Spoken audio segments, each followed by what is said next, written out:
EO here.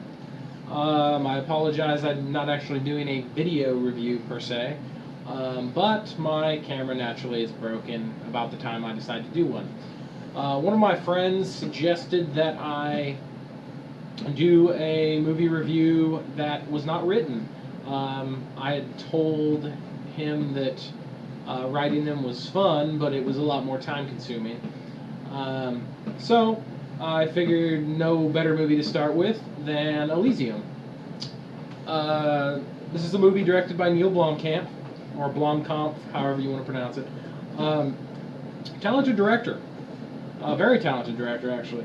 Um, from what I understand, hasn't done a whole lot of work. Probably best known for directing the blockbuster hit District 9. Love it or hate it, it's kind of one of those movies I think that you fell on one side or the other. There's not really any in between. Um, just news too. I don't think they're going to be doing another District 9 or District 10, as they were going to call the sequel, anytime soon. The rumor has it, and it is just rumor per se, but who knows. Um, it's rumored that Blomkamp's portrayal of Johannesburg in District 9 did not please the city of Johannesburg, and they are pretty pissed off at him. So I don't think we're going to see anything like that in the future, but maybe not. Who knows? That being said, Elysium is very District 9-esque. You can tell Blomkamp uses a lot of the same special effects, the same techniques of, production value. The biggest thing I can think of is weaponry, for sure. The best way to describe Elysium would probably be District 9 on steroids.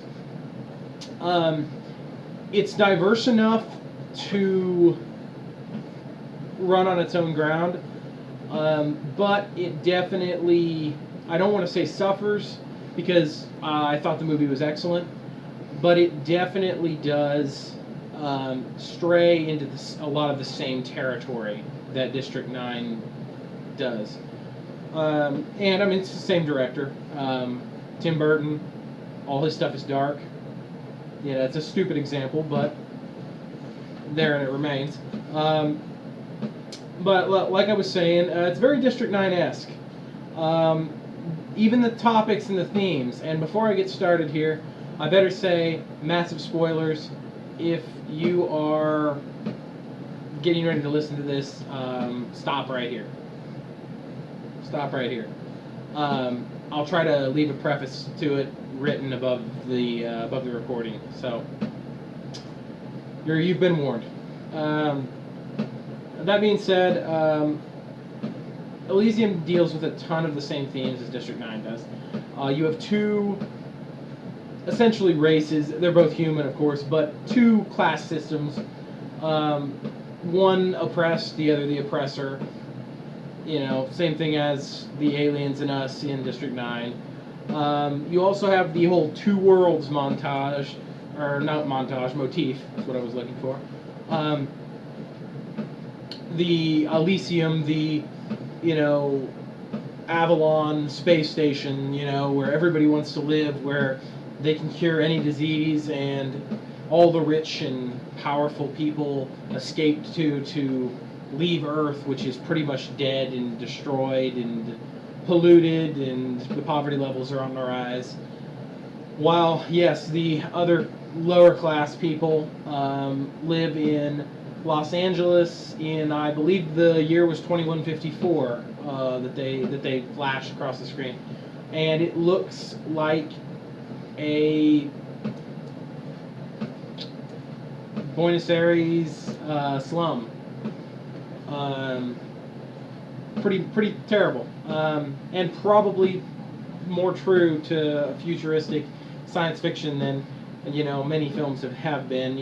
With the example, with the what am I looking for here? With the distinction of Blade Runner, which kind of started it all. But I'm getting off topic. next point I can touch on is the actors. The acting in this movie is very good. All the supporting cast play their roles well. All the people, I believe, that I saw on screen, I mean, are very suited to the roles they're cast in. I have my own reservations about Matt Damon being the lead in this before I went into the theater, but he channels the character he plays well. He plays the character of Max, who is kind of a thief turned, trying to reform, and like it or not, he gets drawn into stuff out of his control, and it forces him kind of back into that life of crime, and there goes the plot from then on. Matt Damon, he's an actor that is so lost in mediocrity a lot of times, in my opinion, that he really doesn't get a lot of the respect he sometimes deserves. I like the guy. He seems like the kind of guy you could go out with a beer with. He also kind of seems like the kind of guy that would come over and help you move your couch, if you needed help. But that being said, he's very hit or miss for me. Maybe not for some of you. But I digress. He's very good in this movie. He actually a lot better than I expected. That being said, Sharlto Copley, he very much steals the show in this movie. For anyone who doesn't know, Mr. Copley, from what I understand and from what I know, Mr. Copley, I don't think has been in the acting game for very long. Blomkamp, the director, and him must have had some sort of connection, because those of you who saw District 9 will remember Sharlto Copley as the person who played Vicus, the lead in District 9. He plays the antagonist in this movie. One of many, but definitely the most practical, the most deadly, the most interesting, for one. I described him as a blend of Vicus and the Joker. Without the face paint. He is a mercenary that works for the character of Jodie Foster plays, who is kind of this defense minister on Elysium, the space station. He's kind of a by-contract mercenary who's sent after Matt Damon to acquire some data that Damon steals. I'm trying not to do too much detail here, so I still don't ruin it if you have decided to listen to this. But Copley, his performance is great in the sense that he single-handedly channels badass and crazy, and no one's done that as well as him since maybe Heath Ledger. And Heath Ledger is more of a horror, creepy vibe to him when he's channeling this, whereas the character of Krieger, which is the character Copley plays, is almost, I dare I say it, likable in some parts. But yeah, likable's kind of the word.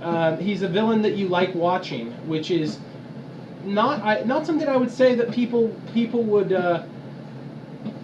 agree with when somebody said that about the Joker. When you're watching Ledger in the Dark Knight Joker role, he's someone that you're like, something bad's gonna happen. You want Batman to stop him. In this, it's the same thing in the sense that you want Damon to succeed, but you just want to find out what Copley's gonna do next, what Krieger's gonna do next, and what new weapon he's gonna pull out of his hat, because this guy has a bag of tricks, no short of the pencil trick from the Joker. So So moving on though, Jodie Foster.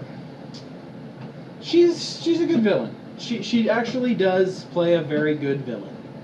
An incredible actress. I mean, we can't deny that. That being said, Blomkamp doesn't really give her a role here that she can shine in. She's overshadowed by Copley's Krieger and the scientist designer of computer systems on Elysium. I wish I remembered the character's name. But played by William Fichtner. William Fichtner is the most underrated actor in Hollywood. You have seen him in 1,000 movies. He is that guy with that face. He is, oh, I've seen that guy somewhere. Let me look it up. He has been in hundreds of movies, acted with all of the big name stars. Ones that I can cite off the top of my head. Recently, Drive Angry. He played the devil character coming after Nicolas Cage. He was in Equilibrium with Christian Bale and Sean Bean. Oh my. He was in Armageddon with Bruce Willis and God knows however many stars in that movie. He's been in a ton of movies. And this guy is always good. Always good. He has a very small role in this movie, really. He's on screen quite a bit in small parts, but really, he doesn't even have a lot of lines, and he still manages to steal scenes with this just subtle charisma. I would really like to see him, get cast in a more prominent role. He plays a lot of supporting roles, but Ed Harris played a lot of supporting roles as well, and he's still an incredible actor and fantastic. So, say what you will, William Fichtner, definitely fantastic actor. Then we come to Alice Braga, who plays the character of Frey, the Juliet to Max's Romeo, I will say. Frey's a character who I don't particularly know what she does, in a sense, in the story, other than remind Max of what he's fighting for, in a sense, which may be enough. I guess that's enough, when you think about it. The other thing is the imagery that comes along with this film. There's a lot of mythological imagery in this movie. The only two examples that are popping in my head right now are, well, Frey's name, Frey, Norse mythology, and Elysium, of course, the Elysian fields from Greek mythology, which I'm sure all of you know. And then the Elysium, which is the Roman counterpart to it. Paradise, in a sense. Those two are just a number of them throughout the movie that you see, or that kind of allude to a mythological sense, which is interesting spin to put on this, which it works. But back to Alice Braga, incredible actress. I was mildly familiar with her from the David Mamet movie Red Belt, which Chiwetel Ejiofor stars, along with a number of other actors, Tim Allen, and various others. A great movie also. Go check it out if you haven't seen it. But she's very good in there, and she plays a very similar character in a sense, at least on the good side of her character in Red Belt. In this movie, she's good. I mean, that's about all I can say. There's not much more to say about her character, other than she is Damon's motivation, other than self-preservation to make it to Elysium. Moving on to the special effects and the technology in this movie.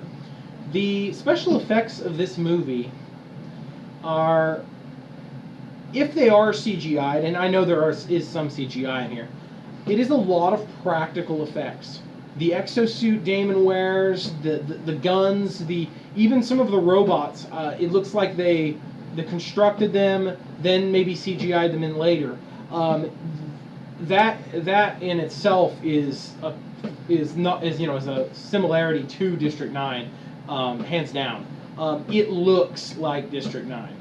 Every sense of the movie looks like District 9, which is good. I mean, if it ain't broke, don't fix it. And the guns, the tech, the suits, the wardrobe look fantastic. It's amazing.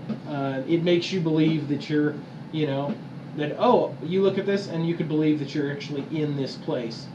The technology, the weapons technology that you see a lot of. Though the being able to cure any disease and everything is kind of not followed up on in great detail. Like what are these machines that are able to do it? It's not followed up on in a great deal. I may have missed some subtle thing. Don't hate me if I'm completely stupid here, but I mean, there is some degree, like it shows you the machines working, and I think it makes a brief reference to reatomization. So, sweeping the body and cleaning of bad cells or something. Which, I mean, it's plausible in this society because of all the other technology you see. You see railgun tech, electromagnetics. I mean, all sorts of propulsion-based space vehicles that are able to make the re-entry and exit of Earth's atmosphere and fly around in the Earth and then go up to the space station. So it's plausible in the world, even without a great deal of explanation. That being said, the ghosts, which is kind of what I call the aircraft, I guess, in this. They look like ghosts from Halo. Are extremely cool. They look so realist to say, wow, I could step into one of those and fly them. The guns are amazing, as usual. Definite cryback to District 9 again. You have Damon using some sort of chem rail, which is essentially a railgun, firing electromagnetic rounds of some kind. You have old world tech like AK-47s and shotguns blended with advanced tech on the planet itself. You see some gangs and stuff using these. Damon even uses a few that have new technological things on old guns, which is interesting. There's an AK-47 in there that has some sort of scope mounted on it to allow rounds to travel to the same target if you fire one at it, that basically locks it up. No mechs, sadly. We were all hoping for mechs. I mean, the nerd crowd was anyway, and that included me. But we get an exosuit. We get Damon's Mark I exosuit, which is... I think exosuit might be a little bit of a misnomer there. I don't know. It doesn't seem... When I think exosuit, I think a whole lot of protection. This doesn't protect him for shit, pardon my French. What it does is it enables him to function properly so he can, survive to get up to Elysium. Spoiler, he gets trapped in a room and gets radiation poisoning to a massive level. So he's pretty much going to die. What this Mark I exosuit, I call it a Mark I. I think they had another name for it in the movie. They literally graft it into his nervous system, screw it onto his body. It is the most crude surgical stuff you will ever see, and it is a great scene too because it shows what lengths he'll go to survive. This Mark I suit is very cool looking. It's very skeletal. It's very crude, and it literally makes the person look like almost like a monster in a sense.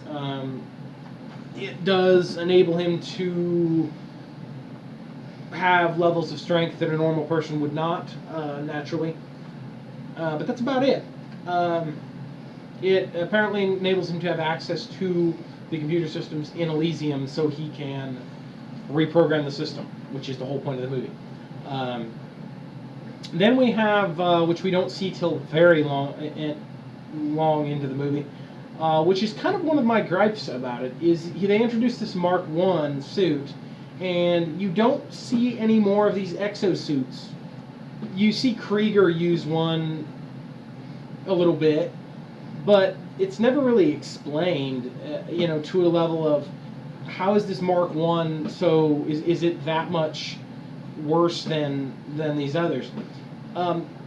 You do see Krieger, Copley's character, use another version of one. He does use some magnetic shields to deflect bullets, and very cool technology. Some seeker grenades, all sorts of crazy stuff. But it's not until the very, very end that you see a very technologically advanced version of one of these suits, for which Krieger puts it on, and Damon and him slug it out at the end of the movie. That fight is not that long, and it really doesn't look like it is any more advanced than Damon's suit. It's a little shinier. It's a little more. It's got a few more blinking lights on it, and it looks like it might have, one of those electromagnetic shields, which he uses, but he doesn't use in the fight with Damon. So it would suggest that it's useless in close combat. So that being said, I don't know. I wanted to see more of that. I wanted to see more technology. They also stress that there are all robotic guards. You see quite a few. I mean, throughout the movie, but you don't really see them doing a lot. I wanted to see more of that as well. I apologize for not knowing the running time of the movie right now. I should have looked that up beforehand. It's a fairly long movie. And I think that it works the way it is, but you could definitely argue that Blomkamp could have put in a little more, because he definitely, I think, has the budget in this movie to do it. No changes stylistically, but you could definitely put more in there. It's a very well-paced movie. I was not bored at any time through it.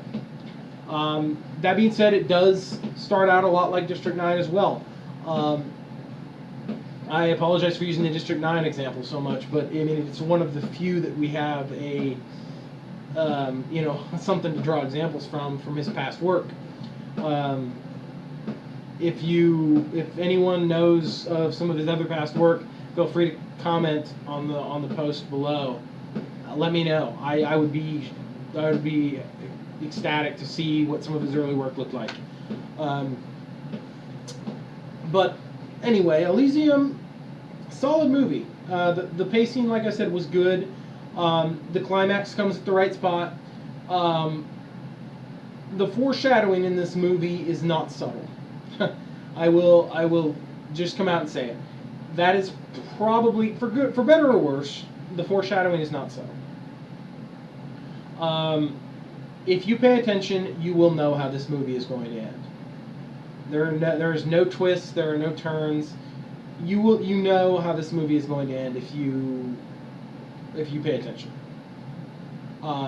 It is blatantly obvious. The minute I saw it, I was like, oh well, I know what's going to happen. Which, I guess that does kind of hurt the movie a little. But you have in a sense, a Horatio Alger myth. For those of you who don't know Horatio Alger, the underdog story, the Rocky, I guess you could say, is the best example. You know, somebody who is not necessarily the best, but overcomes great odds to accomplish their objective. You know, Damon's character of Max does this, and you know, naturally, I mean, he doesn't fail. It kills him, but he doesn't fail, which I guess, knowing that's going to happen, there's still a degree of uncertainty. Like, oh, they put that on there, but there's going to be a way around it. Okay, I'm just going to go out and say it. William Fictor's character of the techie programmer, writes a program that will give the person access to reboot the systems of Elysium, so that they can reinstall a new head of the place and basically affect about anything they want as far as the space station goes. There's a big blatant sign, a big foreshadowing sign, pops up on the computer. Would you like to protect this data? And naturally, he's not going to press no. He presses yes. And there is a selection bar that says, oh, paralyze or lethal. Well, okay. Well, if I'm protecting this data, I'm not going to paralyze this dude. I'm just going to kill him pretty easy. So I'm gonna pick lethal, which is Fictor. You know, well, of course, what Fictor does. So there's your foreshadowing. I mean, there's still, you know, of course, when I was watching this, I was like, oh, yep, it's probably going to end that way. But toward the end, I was like, oh, well, maybe they'll find a way around it, because there's several scenes like, oh, you see, there's little hitches. Well, naturally, it did end the way I thought, which didn't hurt the movie too much, though. I didn't feel robbed or anything.